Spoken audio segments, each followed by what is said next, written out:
차가운 서울 소란스런 사람들 차가운 세상은 너무 두려워 가끔 스미는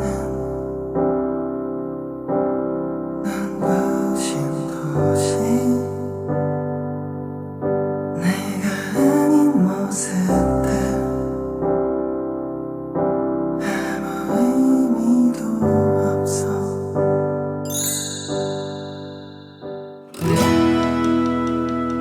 소개 한번 해주실래요? 와, 소개요? 어디 이쪽 보고? 예. 안녕하세요. 예. 저는 건축가 임진우라고 합니다.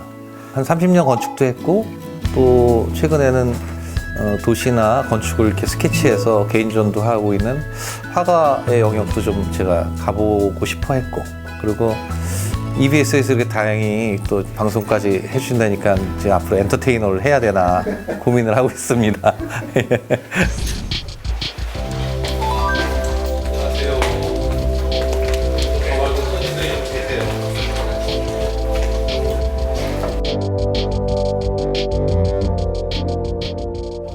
건축가라는 직업은 그 아티스트하고 엔지니어 한 중간 영역쯤 된다고 보시면 됩니다. 때로는 저희가 아티스트의 모임에 가서는 저는 기술자, 그래서 굉장히 돋보이기도 하고, 또 기술자 모임 가면 저는 예술가 이렇게 하기도 하고, 약간의 중성적이지만 뭐 제가 그림을 그리는 게 아직은 뭐 저도 아마추어고 또 취미 생활의 일환이지만 제가 그림 그리면서 의미는 이제 제가 주로 서울의 오래된 이런 골목길, 오래된 집들, 녹슨 서넘통, 가스 배관, 뭐 전봇대 이런 게 아주 그 정가머리에 우리가 어렸을 때 골목길에서 많이 놀던 그런 추억이 다 있거든요.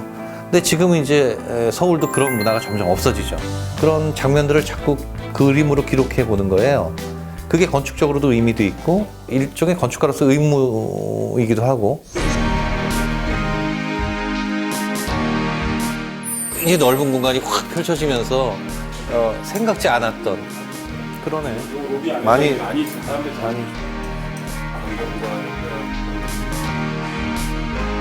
이거 현상 설계 내가 설명했나? 하나 건진 게 있구나.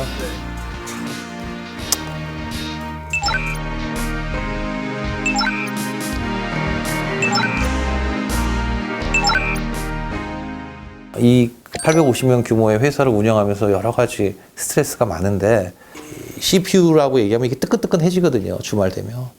저희 인생 중후반전을 사는 친구들한테 이런 몰입감이 별로 없거든요. 근데 이 그림은 한번 쑥 빠져들면 다른 생각을 안 해요. 그리고 그림을 다 그리고 나서 보면 머릿속에 완벽하게 리셋이 돼 있어요. 그래서 회사의 생각이나 스트레스가 싹 말끔해지고, 그리고 건축은 이제 아시겠지만 법규도 있고 또 예산도 있고 클라이언트도 있고, 그러니까 제약이 많은 영역입니다, 건축은. 근데 그림은 카타르시스, 완전히 저한테 해방구거든요. 제가 그리고 싶은 대로 그리고 마음에 안 들면 제가 버려도 돼요. 건축은 마음에 안 드는 건물 지었다고 부실 수 있나요? 공공재거든요, 이거는.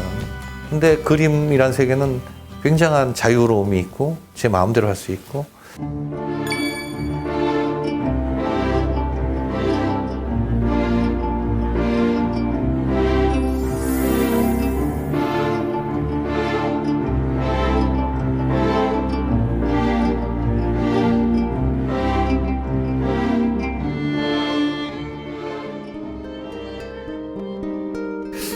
이거는 이화 낙산 마을인데, 이 낙산의 그 등성이를 타고서 집들이 그 경사를 지었고 쭉 배치가 돼 있어요. 근데 이 의미는 뭐냐면 굉장히 오랜 역사를 가지고 집들이 지어졌으며 그 산의 어떤 그런 이런 경사를 따라서 거기에 맞게끔 지어졌거든요. 그리고 각각 그 개별성이 있는 거예요. 개별적으로 다 존중받아야 되는 집들인데 그게 다 모여서 집합성을 이루고 있는 거죠. 여기에 담긴 역사나 정서나 문화가 그리고 이 안에 삶을 이루고 있는 사람들 이걸 예를 들면 싹 밀어버리고 아파트 지었다 그러면 그건 이제 없어지는 거죠. 깡그리. 예, 기억도 없어지고 소멸되고 증발되고 그럼 역사는 단절되고 이제 그걸 안 하겠다는 게 이제 도시 재생이거든요. 예, 그래서 마을 사람들의 삶을 존중하고 역사를 존중하고 그 문화가 여태까지 왔던 것들을 잘 하면서 조금씩 고쳐가는 불편한 걸 조금씩 고쳐간다.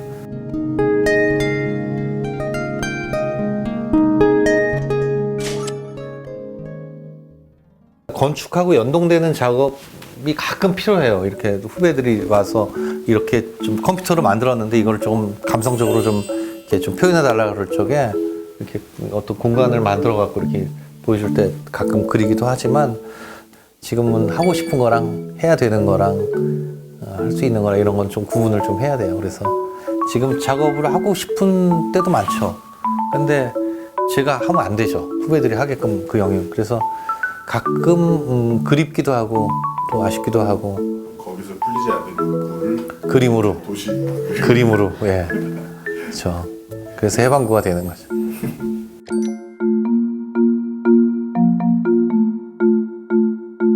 저는 약간 친구들이 얘기할 때는 계집애 같다는 얘기 많이 들었죠. 왜냐하면 일반적으로 그 또래들이 할 수 있는 뭐 운동, 놀이, 축구 이런 것들보다는 오히려 꽃밭에 가서 꽃 관찰하고, 예, 그리고 조용히 앉아서 그림 그리고, 그 다음에 그 교과서의 구석에 그런 여백에 다 끊임없이 만화로 채워지는 그런 것들이 정말 저한테 도움이 많이 됐어요.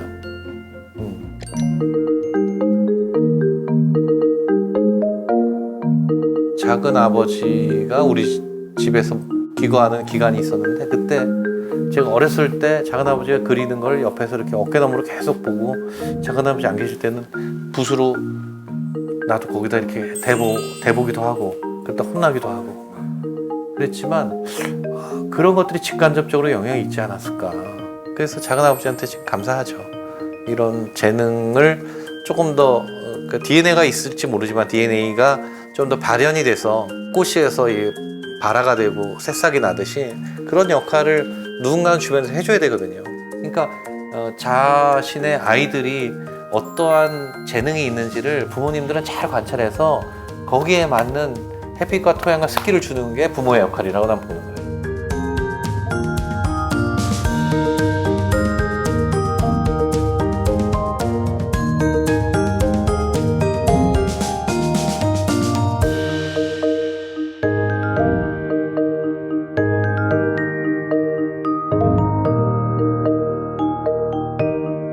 내가 내 방을 직접 꾸며보자 또는 내 방의 가구 배치를 내가 다시 해보자 뭐 이런 것도 굉장히 좋은 테마가 될 수 있을 것 같아요. 그래서 공간을 바꿔보면 과거에 있던 공간에서 내가 이렇게 바꾸니까 이렇게 삶이 달라지네.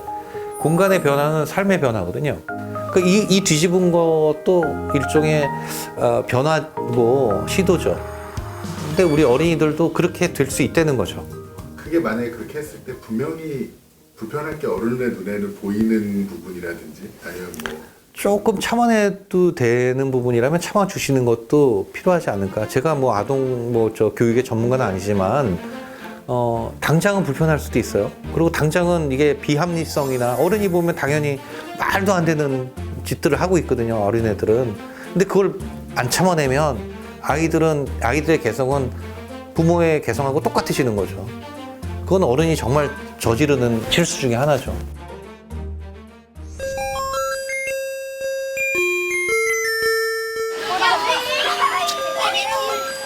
요즘은 제가 문제가지고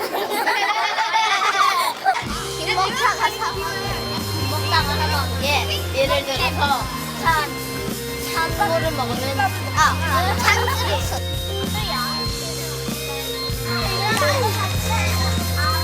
미리 하려고 했잖아.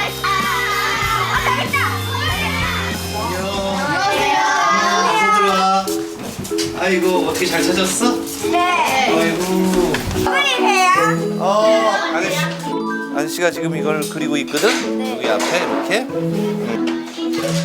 여러분하고 같이 오늘 골목길에서 우리들이 구경할 수 있고 발견할 수 있는 게 뭔가, 또 한옥의 그 아름다움이 골목길에서 또 어떻게 보여질까, 이런 것들을 오늘 발견하고,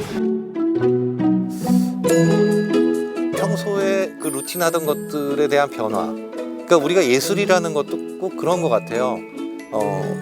똑같은 일상을 좀 낯설게 우리가 인식을 해보는 거, 그런 것들이 예술의 출발이 아닌가.